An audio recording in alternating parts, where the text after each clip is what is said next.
Đốt đâu cũng được anh. Ừ.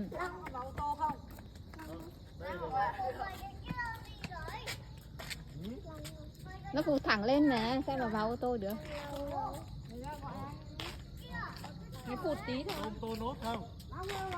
Tôm cẩn thận nhé. Tóc đây ra. Tô nốt không? Xong rồi.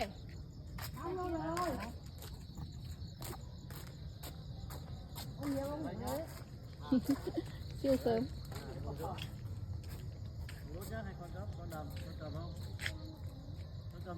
Xong đứng ra đây, hai đứa đứng xa ra, không phụt vào mặt. Chạy đây. Thôi chạy đấy.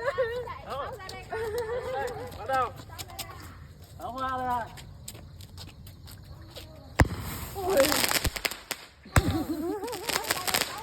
Cao quá chứ. Cao mà. Ôi, rồi.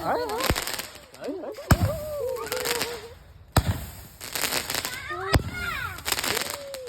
Đấy.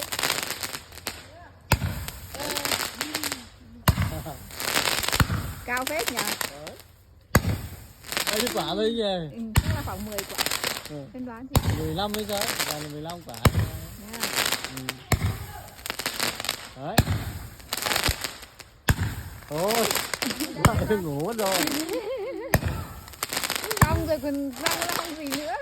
Hết. Gọi mãi. Không nhiều phết nhỉ. Em vào lịch ra.